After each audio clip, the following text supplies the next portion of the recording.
This morning we have an amazing keynote speaker, Christina Aldan, who is going to be joining me on stage. I might introduce her while she gets her computer set up. Christina has travelled all the way from Las Vegas, where I have found out people live there, as well as just go to visit. Christina speaks at conferences all over the world on various topics in tech, as well as TEDx, has done a TEDx talk, which is great because we have our own TEDx sign on stage here today. So I hope Christina will feel at home. Christina is going to be talking to us this morning about memory, which is great. So we hope that means that you will remember Christina's talk as well as everybody else's talk today. So I'm going to hand over to Christina to open the conference this morning. And thank you very much for joining us, Christina. Thank you, darling.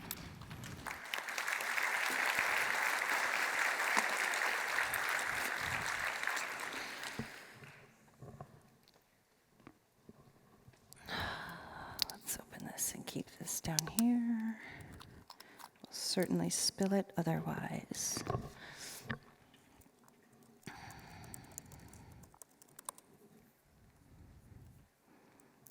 I've forgotten the passcode. Okay. Fantastic.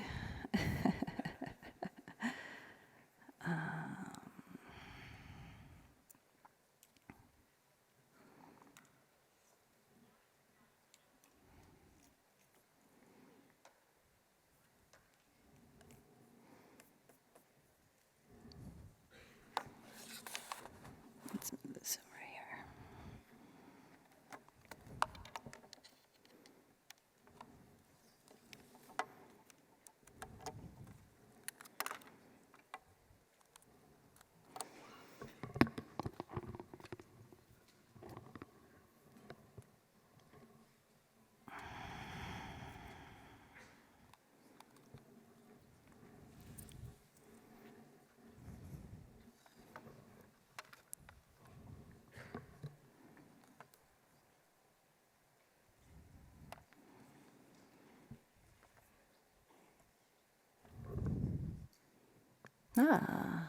Brilliant.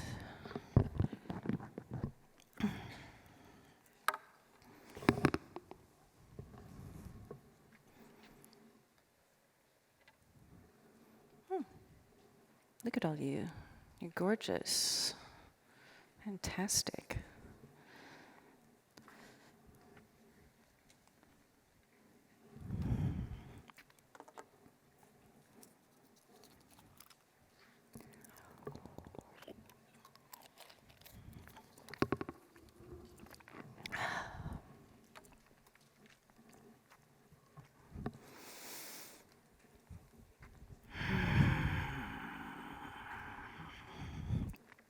I think a lot of us can relate to this.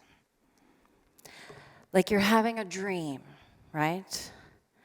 And I mean, you are in it. Like you are in it deep.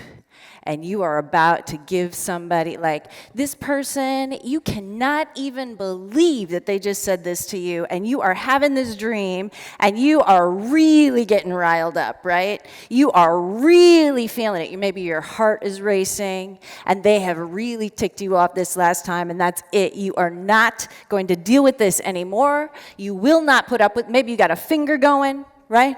Maybe you got a hand on your hip and your big climax is supposed to, yes, here you go, and suddenly, beep, beep, beep, beep, right? Your alarm. And you wake up, and then maybe your person is, maybe they're there. Maybe they're, oh, right, oh, good morning. Oh, don't you good morning me. Right? And it's not necessarily anything that they've done, right? But you still have that experience. Your nervous system has felt it. You have the memory. You see it in your eye, in your mind's eye, right? Or who's had this happen before? You're sitting around with your family, and you're telling a story. I do this. 4 kids in my family, so, we got lots of stories. We get together, we start telling the story, and you're talking about how, oh, remember that one time when Mom sent me down to the corner store, and I had the money in my hand, and I was riding my bike, and I was going, and then I fell off the curb, and the coins went everywhere, and your brother goes, hold on, that was me. I was the one who was with the money. Mom sent me to the corner store. I have the scar on my knee to prove it. Like, that wasn't even you, right? Who's done that before? Sometimes we lock into these memories, right? We can feel these stories, we can drive this narrative that's never even really happened to us, but we have this experience. And so oftentimes our memories, they'll drive a narrative to which we become emotionally attached. And sometimes these emotional attachments, they can hold us back. And when stressed, we lock into the way that we feel. It starts to become supportive of that stress. More and more and more. And the more we reinforce that feeling, the deeper those memories, they get locked into our neural pathways. And we'll talk a little bit more about that process later. But, with lots of help from highly trained professionals, I've been able to learn how to navigate stressful triggers by processing my memories better and releasing emotional attachments that are holding me back. I've learned to change the narrative, and I've learned to understand when my memory is reliable, when my memory is not reliable, and how it serves me regardless of the accuracy. So today I want to share some of that stuff that I've learned about improving brain performance. And as always, please just take what applies to you and throw the rest away. I'm not a doctor, I'm not a neuroscientist, I'm not a therapist, but I do have firsthand experience overcoming trauma. And I'm not going to be talking about any of that today, but I've come to realize that the stories that I tell myself and others, they can either be the chains that bind me, or they can be the keys that release me from that trauma that I aim to overcome. My name is Christina Aldan. I am a brand strategy consultant. I'm based out of Las Vegas. I'm a speaker, trainer, mentor. I'm a certified mental health first aid for youth and for adults, and I am really excited to be here. I sit on the board of directors for a nonprofit for STEM and also for mental health awareness. If you want to continue this conversation, please use the hashtag #LuckyMemory. I want to say thanks so much to our sponsors and to DDD Perth. I personally grew up in a teeny tiny little town in the Midwest in Michigan, and I never ever thought that I'd be able to travel to Australia. In fact, I dreamed about traveling to Australia when I was a kid because it is the farthest way directly on the other side of the planet from where I grew up. And so this is amazing to me to be delivering the opening keynote at DDD Perth, and I just want to say thanks so much to all of the organizers and volunteers and the sponsors for bringing us together today. So what? Our memories, they hold the key to better communication, to emotional intelligence, to being more open to the viewpoints of others, and for setting healthy boundaries. I just realized I'm doing a lot of poses. I'm going to stand here for the rest of my talk like this. Nobody's winning bingo today.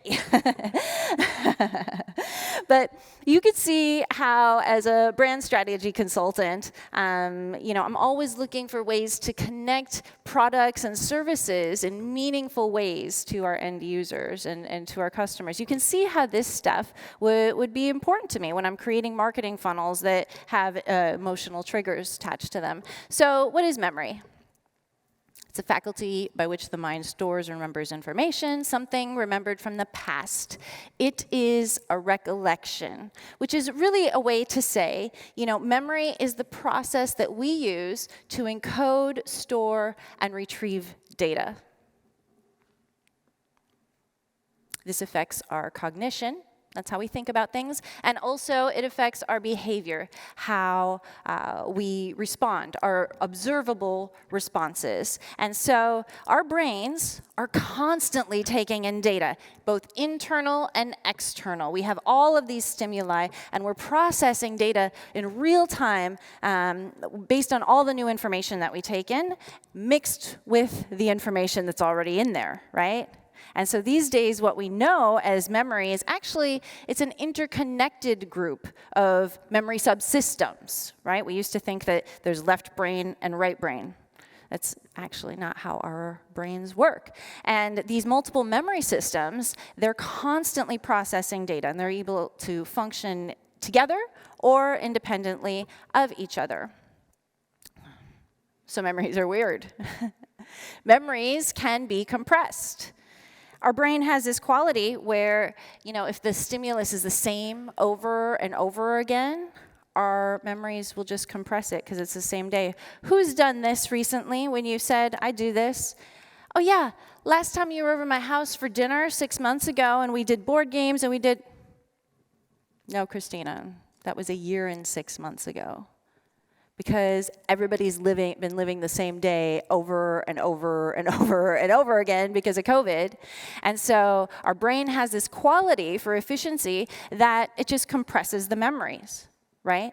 And so remember, it's our emotions that drive that narrative for our memories. And so even though we can't give our brain more processing power, like we can for our machines, we can just insert some more processing power into our computers. We can't do that for our brains, but we can look for unconscious biases, we can look for inefficient processes in our brains, and we can actually, with practice, improve our brain performance. So I'm going to share with you some of the ways that our brains might fail us and ways that we can improve our memories today. And I'm not saying that, you can completely forget things or that'll erase away things, but we can improve how we process things. This has especially been helpful for my mentees, for my coaching clients who are going through long COVID, right? Who's been experiencing a lot of brain fog in the past couple of years. That is a real issue. And so if you can just focus on one of these techniques for 3 months and then move on to the next one, then okay, cool. I'm going to share with you a whole lot of techniques that I've learned and been practicing in the last 4 years. It's been really cool. Check this out. So today we're going to talk about these types of memory systems. We're going to talk about the biological storage, about improving daily performance, about your confidence. So for an example, if you're starting for a new job, right? If you're starting a new job and you get to introduce yourself to people around the office, you want people to observe you recognizing other people's names and having that memory and holding on to other people's names, because then you appear more confident. And so that is a quality that's going to be more beneficial to you, right? Emotional intelligence, we're going to talk about that a little bit. I could talk about that all day, but we don't have all day. And then, conflict. Conflict is inevitable. And so there is an extreme way to respond to a situation, and there's another extreme way to respond to a situation. I kind of try to waver around the middle so that when we have informed choices to choose from, then we're going to pick the best possible response to get the best possible results in a situation. So Barick and Ebbinghaus, they were the ones who conducted this research in 1984, and they found that most of the forgetting happens between the ages of 4 to 5. That's when our memory subsystems start to develop, and we have 2 of them, declarative and non-declarative. So we have a different memory subsystem for memorizing, like algebraic formulas, for example, or a different memory subsystem for doing on-the-spot math, right? In fact, there's this quality called memory consolidation. Who's heard of that before? Memory consolidation. It's when you go to sleep, right? And you get the benefit of consolidating your memories, and it really strengthens those neural pathways and synaptic connections between the neurons, structurally and chemically. That is called memory consolidation. Our declarative memory, it's your conscious memory. It involves effort, it involves intention, and so we can use intentional techniques. We do tests, we do aptitude tests, we do the LSAT for attorneys, we do certain mnemonics or repetition, right? And biologically, it's the hippocampus and the frontal lobes that manage this part of our memory. The declarative memory system, it can be measured with those explicit tests. So check this out. These are the 3 different types that we have. We have working memory. And people who struggle with ADHD, usually this is the type of memory subsystem that is challenged most for them, because you only have 2 to 18 seconds for the old information to collide with the new information, and then you process it, right? The biological part of your brain, vasopressin is the ability to help you take in that new information. And then we have episodic memory. Episodic memory, this is our long-term memory system. But it's about specific life events, right? This is where we store our wedding day memories. That one time when Christina Aldan gave an amazing keynote at DDD Perth. Wow, right? These episodic memories when you're riding your bike and you're holding on to the coins and then your bike falls and the coins go everywhere. Episodic memory subsystem is where that is stored. And then we have our semantic memory subsystem. And, this is general knowledge. This is 2 + 2 is 4, right? The capital of Nevada is Carson City. The factual general knowledge. If I have a red ball in my hand and I decide to fling it all the way to the back of the room, take that, speaker pose, bingo. I have the red ball, and maybe for your semantic memory, maybe you see it, okay. Did she throw it? Yes. Was the ball red? General factual information. There's no narrative or emotion attached to it. What happens when we start attaching a memory to it, that's a narrative to it, that's a little bit different. Oh my gosh, did you see Christina winged that ball right past my head? She almost hit me. What a jerk, right? That's a totally different memory subsystem. Semantic memory only works with the general knowledge. Then there's non-declarative memory. This is your unconscious memory. It is inherently there. It's automatically there. Your biases instantly are there, and it requires 0 effort. It's unintentional, right? Biologically, this is our cortical areas of our brain, the cerebellum, the basal ganglia.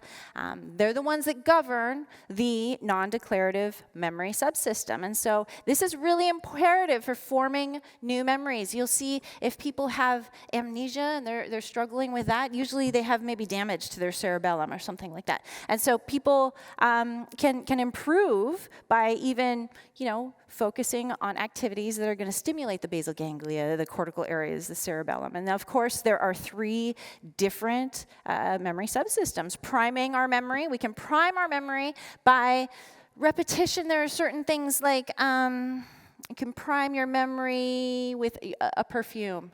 Right? You're at the grocery and you go walk by and little old grandma comes by and she smells like your little old grandma because she's wearing that same perfume. We can prime our memory with those kinds of things. And then we also have conditioning.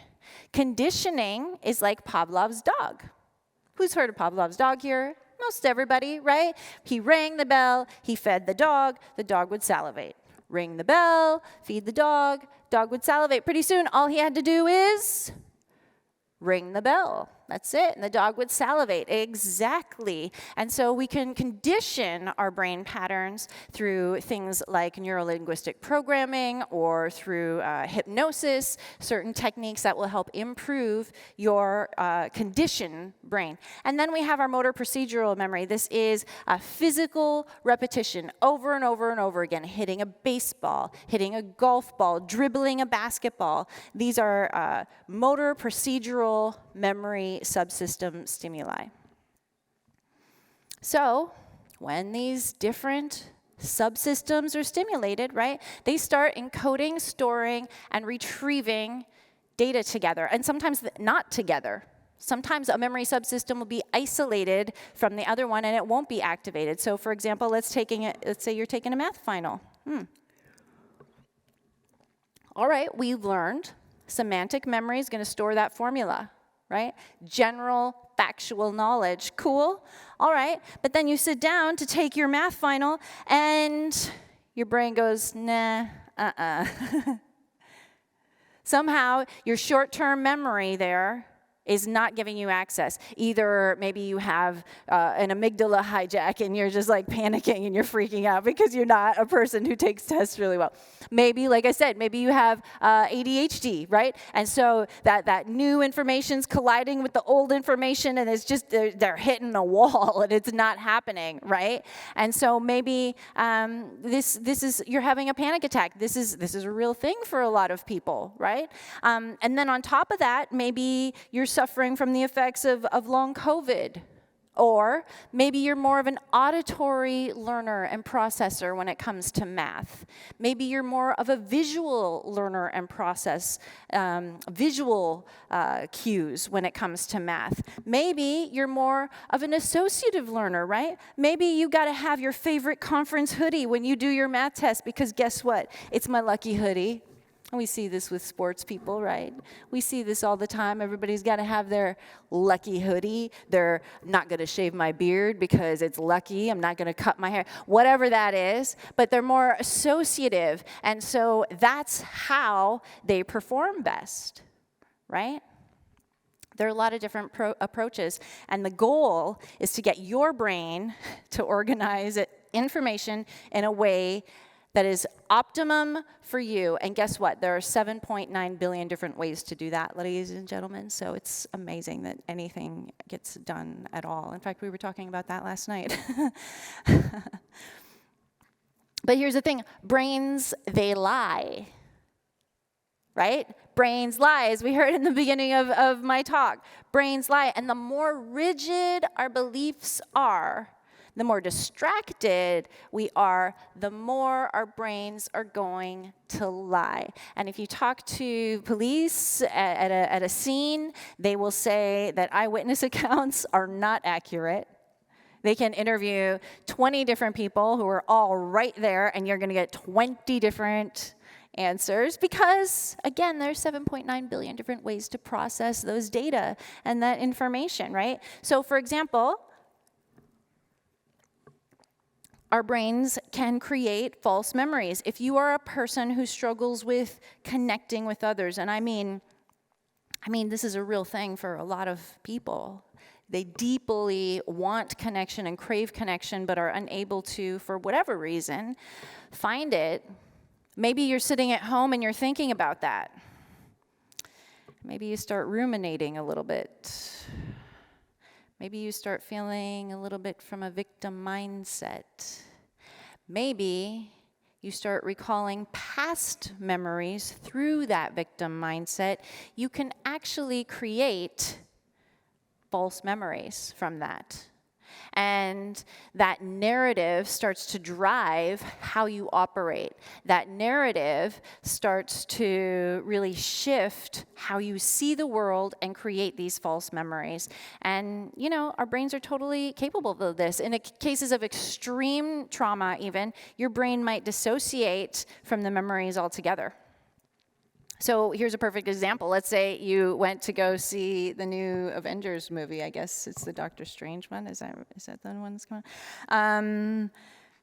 You go to see the new Avengers movie, and you're like, hey, this is such a great movie. I love it. You go with your friend Joy, and you're sitting there watching the movie, and you're eating your popcorn, and it's awesome, and the movie's over, and 2 weeks later, you're like, hey, walking down the street, hey, Joy, what's up?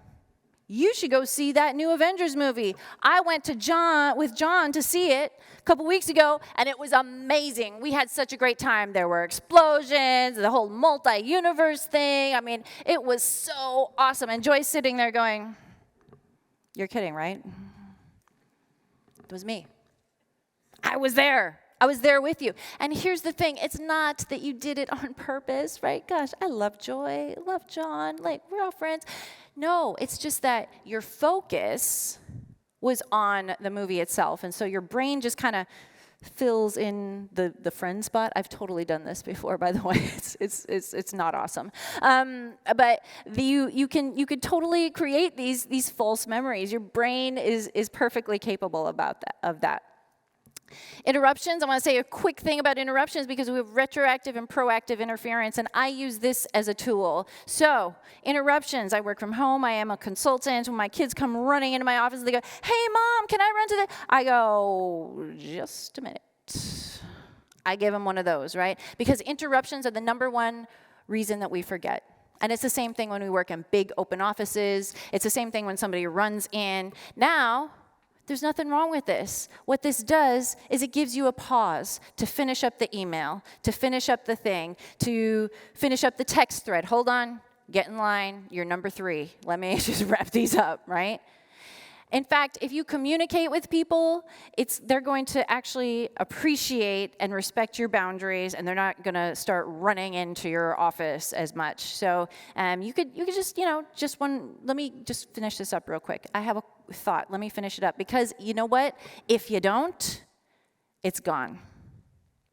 The interruption has to be significant enough in order for you to forget it, though. So if it's really fast and my kids are just coming in, hey, can I have a glass of milk? Yes, go ahead. I can keep going. No problem. I'm not going to drop the balls that I'm juggling, right? However, if they come in and they go, Mom, Mom, Mom, Mom, what? Right?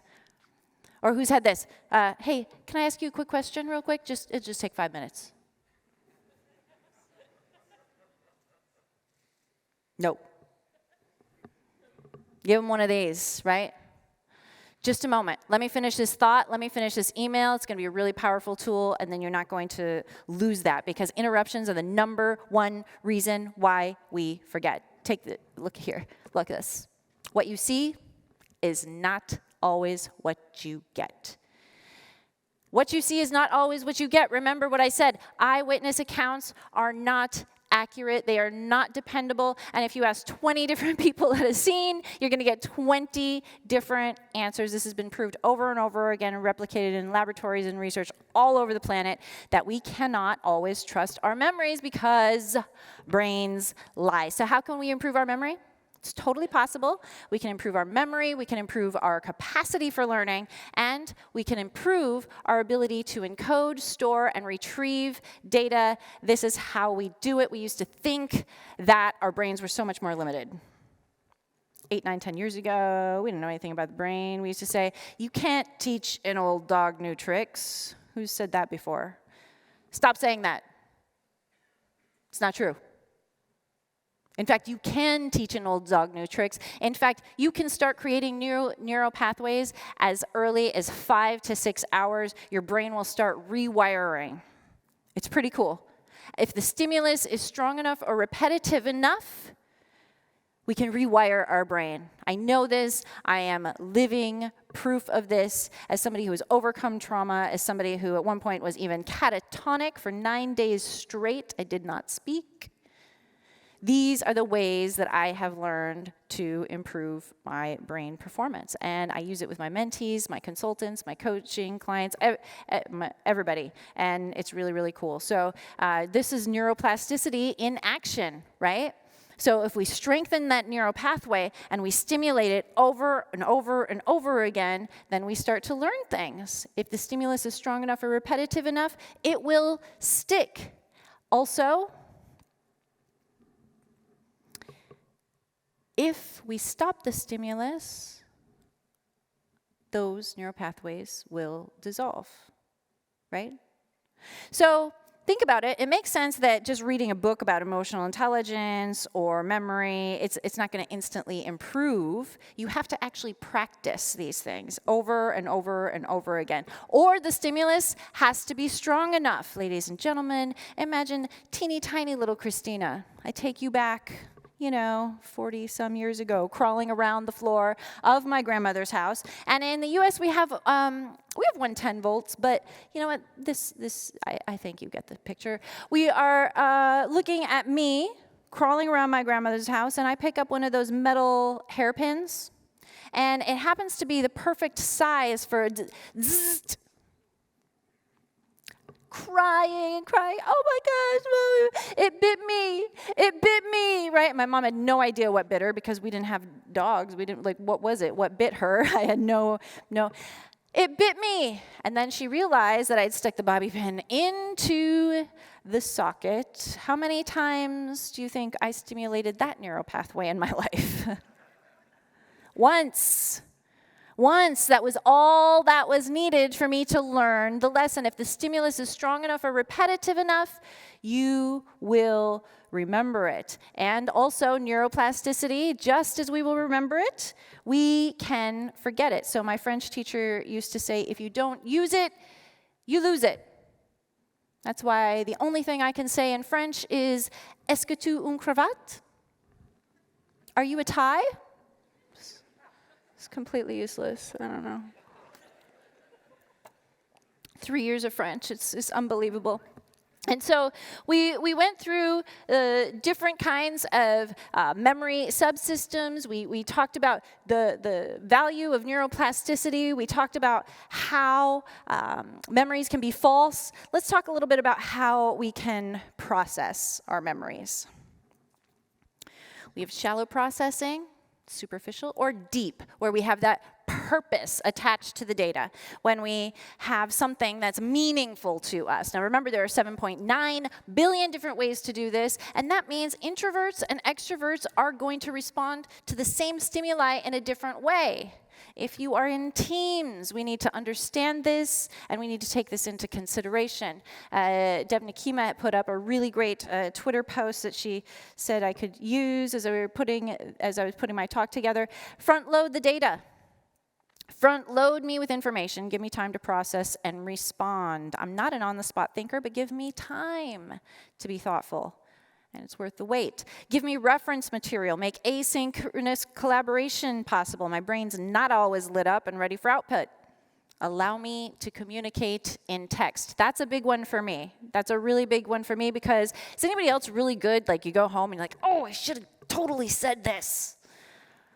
Oh, that's smart ass. I should have gave him that dig and I would have really, right?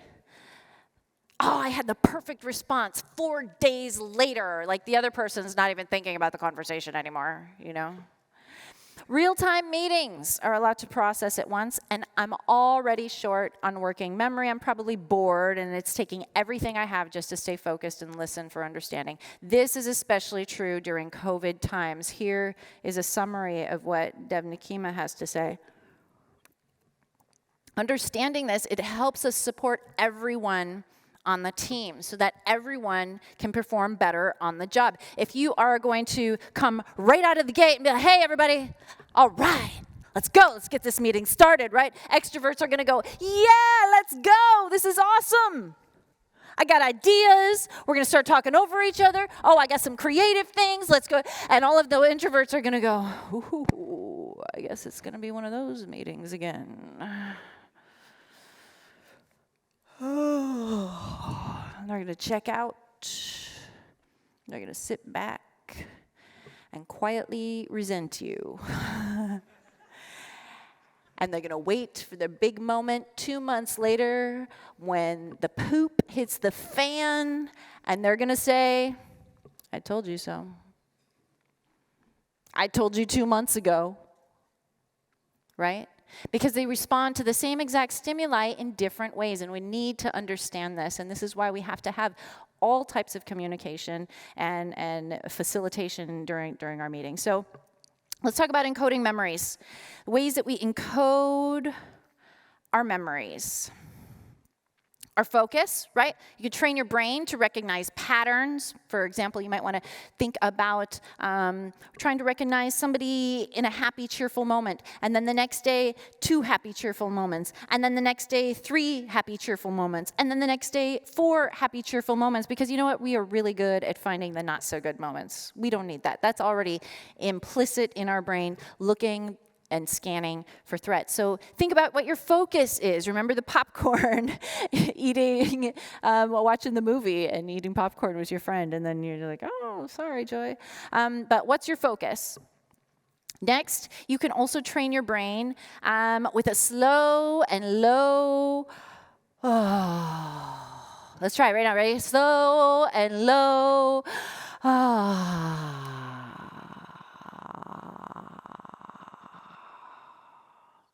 So these small intentional changes, that's how big changes are made. And when we have a relaxed nervous system, we are going to be able to take in information a whole lot better. We can create our own opportunities. We can create our own luck.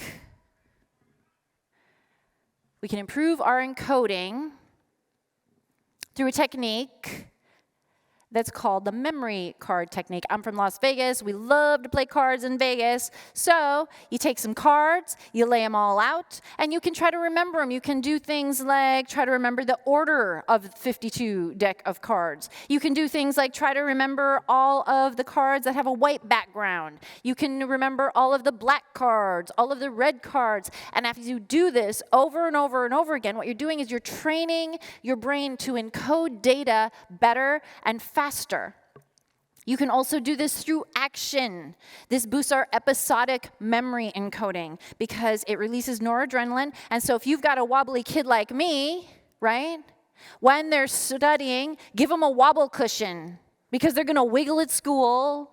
And so this is how we get a lot of like active learning, right? And different types of seats in classrooms that the teachers these days are always advocating for, right? A more experiential, active learning environment is going to be a lot more helpful for many learners. Here's a new one. This is, you can improve your coding by the shoot the thumb technique. Who has heard of this one? Shoot the thumb technique is awesome, and I'm going to really embarrass myself. Okay, here we go. Shoot the thumb technique. You got to shoot your thumb. Here we go. All right, I got it. Okay, I'm going to shoot my thumb. All right, so you shoot your thumb while you are holding on to a memory. And the cool part about this is you get bilateral stimulation of both hemispheres of your brain. And as this information goes across your brain, bilateral across your hemispheres, you are, oh, look, now I'm talking in it. Okay. You can have other data transfer across those neural pathways. It's not just that one memory that's held. And so it's a really effective teaching strategy for helping to improve encoding. Let's see. Shoot the thumb, transmitting data, yes. Oh, spacing effect. The spacing effect is one that I use for my PubConf talks, any of my Ignite talks, those 5-minute super fast talks. I did this with my TEDx talk when I did that one. You can read your talk or your list and then say it out loud. When you're saying it out loud, you're feeling your vocal cords. You're hearing yourself do it. You're writing it on the paper, not just typing it out, right? And then read your list again or your talk again. Go to sleep. You take advantage of that memory consolidation technique that we talked about earlier, right? Remember? And then when you wake up and you repeat it the next day, you're going to significantly remember that information. This is a very, very effective technique. The other thing you can do is relax. You can improve your memory encoding by relaxing. Again, this allows the neurotransmitter vasopressin to be released, and that makes us much more open to receiving information, right? So you can take a nice big breath and you can relax. So here is a summary of how we can improve encoding. If you just take one of these techniques and practice it every single day for 3 months, I promise you, you will improve your memory encoding. Let's talk about storing our memories. We can use our senses, sight, sound, smell, touch, taste. We have a sense of agency. We have a sense of blushing, a sense of hunger, a sense of time. The more that we can incorporate those, the more we're going to remember it, right? So for example, think about you have songs that put you right back into that moment, right? I think about the Rolling Stones. I think about I Can't Get No Satisfaction. It takes me right back to that time, like cruising in the car with the windows down and the hair. And I was like so young and free, right? Like we all have certain songs that mean something to us because of the way that we've stored those memories. Here's the thing about senses. They can be tricked. Right? You add a shadow, and suddenly it creates an illusion. So you can't depend just on one of your senses. Storytelling. Storytelling is another way that we can really remember things. As humans, we love stories. We love stories. I grew up in the Midwest on the shores of Lake Superior, and my uncles, they used to tell the grandest stories of that fish they caught. And every time they told the story, the fish would get a little bit bigger and a little bit bigger and a little bit bigger. And before you know it, it'd be like, hey, remember that time when you caught that big fish? Yeah! And then everybody knows the story, and we've all heard it so many times. So storytelling is another way to help with your memory storage. Our hippocampus is the place in our brain that stores it. And of course, any of that bilateral thinking is going to help, any of that bilateral stuff, because what we know is that our brains store things in chunks. We love chunks. This is why we do things like, we do phone numbers. Who's done this before? Okay, yeah, let's trade numbers. Cool. All right, yeah. All right, you get your paper out. You get your pen, you're ready to go. Okay, go ahead. I'm ready. All right. It's 172, 21, 20. Wait. Okay. No. Your phone number. Yeah, that is my phone number. Okay. It's 1702, 222, and then we're going to do 15. No, just give it to me like a human and not a psychopath, okay? Would that be all right with you? Listen, it's the cadence. It's the tone. We like to chunk data. It's 1702, 222, 1515. Everybody knows you like the chunks, right? We like chunks of data. And so that is how you can improve your memory storage, some basic influencing factors. And so we could do things like meditate, right? I meditated this morning, sat it down, and did a little Om just before we got on because I like to be nice and relaxed. It's going to help us improve our learning, our capacity for empathy, and our memory after just 8 weeks of meditating. Even if you've never even meditated before, our brains will have more gray matter and development in those areas. The other thing that we can do is get in touch with our feelings. If we get in touch with our feelings and our emotions, we're going to remember more. Remember, emotions are what drive that narrative. And so that is going to have a positive, or it can have a negative, right, effect on inhibiting or prohibiting those neurotransmitters to activate parts of our brain. So taken to the extreme, if you're too emotional, then you might need to work a little bit on your psychological boundaries with people, right? So get in touch with your feelings.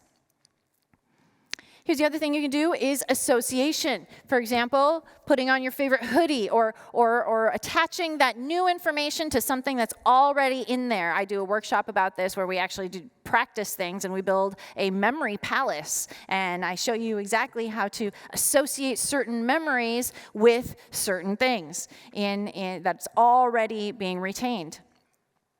The other thing we can do is we can create chaos, and you can break habits where you're not really actually, they're not actually serving you anymore. Instead, sometimes we just have information in there and we just do it just because. So there's the story of the Thanksgiving dinner or the Christmas dinner, and the mom is preparing it. She's showing her daughter how to make the ham and how to cook it. Okay, cool. So she takes it and she puts all the seasonings on it, and she sets it down and she whacks it in half, and she puts it in 2 pans, and then she puts it in the oven. And the daughter goes, "That's great, Mom, but why do we whack it in half? She said, "I don't know, that's just the recipe. That's how our family does it. That's what Grandma always said." And she goes to Grandma and she says, "Hey, how come we cut the ham in half? What?" And she said, "Oh, well, we just never had a pan big enough, so yes." So think about why you're doing things. Don't just put things onto autopilot over and over again. We can improve our storage through repetition. Remember, if the stimulus is strong enough or repetitive enough, right? You can strengthen those neural pathways. You get more protein synthesis. The myelinated sheaths get bigger. We get more bundles, more neural pathways, in fact, through that memory subsystem. And so it's estimated in marketing and advertising in my world that somebody needs to see something 21 times before it sticks into our skulls. And so, we're exposed to that same messaging over and over and over again. You could see how this would be positive. You could see also how this might be harmful as well. We can improve storage by better documentation. We see this in tech, right? We can make documentation about why choices are made and also why not choices were made. Because if we right now say this isn't going to work for us, if we write why, 2 years down the road, funding might become available, right? So maybe we can change that decision. And it's documented right there instead of everybody going, now why did we do this? Why didn't we do that? I'm not sure. The project manager's gone, sales team's long gone, and nobody really understands why those choices and decisions were made. We can also improve our storage by facilitating our meetings better. Remember, somebody, if they bring an idea to the table, for example, and then 2 months later, somebody brings up that same idea and they go, hey, let's do this. Yeah, I think that was a great idea. It was a great idea 2 months ago when I brought it up. But your focus wasn't on the who, because instead you were focused on the what. So we can improve storage by, having better facilitated meetings. And the last thing for improving storage I must mention is the von Restorff effect. This is the things that are unique are going to stand out and be remembered the most. So I worked in a hotel during my college years in the summer, and there was a police officer there with his dog partner, and they were training, and he was staying in the hotel, and he and another officer were sitting there in the lobby one night, and we were all talking, and they were making fun of me because they're like, oh yeah, your white car, you better stop speeding because I see white cars better, right? And the other police officer, he was like, no, I actually see red cars better because they stand out to me more. And so he gave more tickets to cars that were red cars as opposed to any other color of cars. And that's the Van Restorff effect. So we can take advantage of things that maybe are a little bit more unique, and you're going to uniquely stand out. Here is a summary of that. And so the last one, I want to talk about how we retrieve our memories. And so something that influences that, is Tolving. He's the one who he proposed that forgetting oftentimes is just a matter of memory retrieval. And so I think this was 1983. Yeah, so this is when, you have that actor's name on the tip of your tongue, and it's right there, and he's that guy with the head, the two arms. He was in that show with the person, right? That's what he's referring to when we start talking about memory retrieval. And so another example, I do this. I walk into my kitchen and I go, what the hell did I come in here for? Like, what am I, right? And so what do? We backtrack, we associate what we were thinking and how, so we can retrieve those memories, give it a cue, give it a prompt, and then we can move forward. So one way that we can improve our memory retrieval is we can use the same method. So different cues help us manage our mindset. And so we can improve our memory retrieval by matching and encoding, matching the encoding and the retrieval cues, right? And if you use that same method every single time, like sometimes people will say, all right, I use the same method for creating a password, then it helps you remember the password without even having to remember 4,000 passwords all the time. And it also helps you as you change those passwords, right?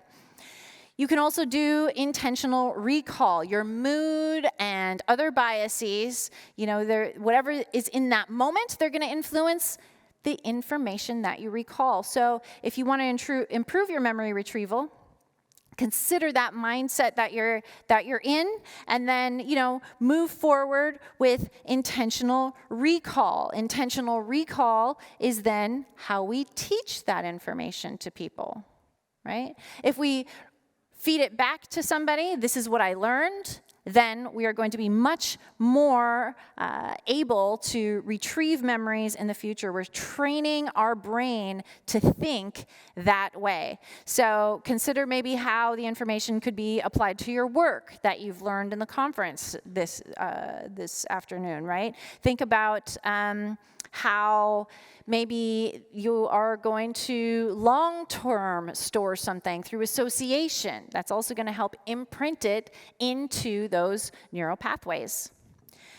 The other thing you can do is stay healthy, surprisingly, or not unsurprisingly, right? Sleep, eating, safety, discomfort, stress, these things really affect your memory retrieval. And then the last one is to observe mindlessness, right? Memories, they can be malleable, and so it's really important to bring your observation skills to the table. Maybe you want to take a different route to work or a different route home and just observe the things around you instead of normally maybe you drive and you arrive at your destination and you go, I guess I was kind of on autopilot, right? You kind of dissociate from the experience. And so maybe it's time to sharpen the edges of your foggy mind in some of those places. So take a look here.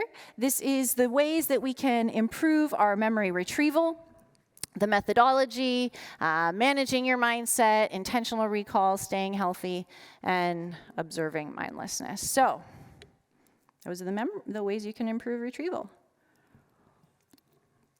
As you go through the rest of the conference, I want you to think about these questions, okay? I want you to think about what you are remembering from the talks that you're seeing. Is there a pattern of the things that you notice? Are you sticking with certain topics? Are you sticking with certain speakers? Why? Compare your notes and foci. I want you to talk to somebody else with intentional recall. Ask them, what were they focusing on? What were you focusing on? Why? And teach them, this is what I learned out of this talk from this speaker. What did you learn? When we have that, it's going to help us remember the content more. What surface processing did you use? The shallow processing. What deep processing? Maybe there were things that were more meaningful and had more purpose to you, right? What distractions occurred? You'd be wise to turn off your notifications while you're in speaker rooms and trying to pay attention so you're not having all of these different distractions pop up, right? So memory can be a very tricky thing, and if nothing else today, I would like you to remember this. It's the big secret that everybody's so worried about finding out, and that's, we all Google the things. We all Google the things, right? And we all forget. And as we've learned today, memories can be faulty. They can create false memories. We can get stuck and not be able to retrieve the data that we already know. And you don't have to memorize all the things. Having the ability to think creatively through a solution, that's where our strength lies. And each of us puts our own unique creative way of approaching the solution to a client's problem. And, it doesn't matter if we have to use the Googles, right, to look up how to do things. And having all of these coding tests and only one memory subsystem to test, I just really don't think that it's effective. And the same thing goes with our kids, teaching them to just blindly follow things and memorize things without a purpose. It doesn't make sense. It stifles their creativity, and they lose the ability to make informed choices. So as I stand in front of you today, I encourage you all, job seekers, hiring managers, parents, and I even want to appeal to the little inner child inside of all of us, how well that we remember something is not what defines our intellect. It's how we apply that information. That's what matters. With empathy, with healthy boundaries, with creativity, and with collaboration, we all grow together. Thank you.